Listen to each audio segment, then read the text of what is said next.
ஸ்டாலின் அவர்கள் எப்பொழுது பார்த்தாலும் என்னை பத்தியே சிந்திச்சு பேசுறார். எடப்பாடி பழனிசாமி பஸ்ஸை தூக்கிட்டு ஊர் ஊரா போறான்னு. நான் போன உனக்கு என்னப்பா கஷ்டமா இருக்குது? நான் ஊர் ஊரா போனா உனக்கு என்ன கஷ்டமா இருக்குது? உங்களுக்கு எதுக்கு வலிக்குது? உங்களுக்கு எதுக்கு எரிச்சல் வருது?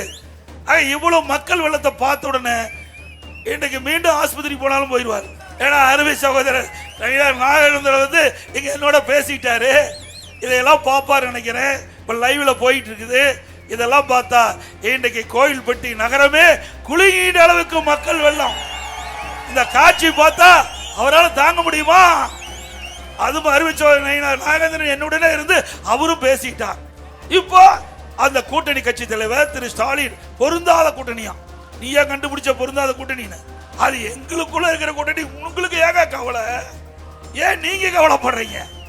இதுதான் கிராமத்தில் சொல்லுவாங்க, ஆடு நினைதுன்னு ஓனாயி கவலைப்பட்டது. அப்படித்தான் திமுக கவலைப்படுது.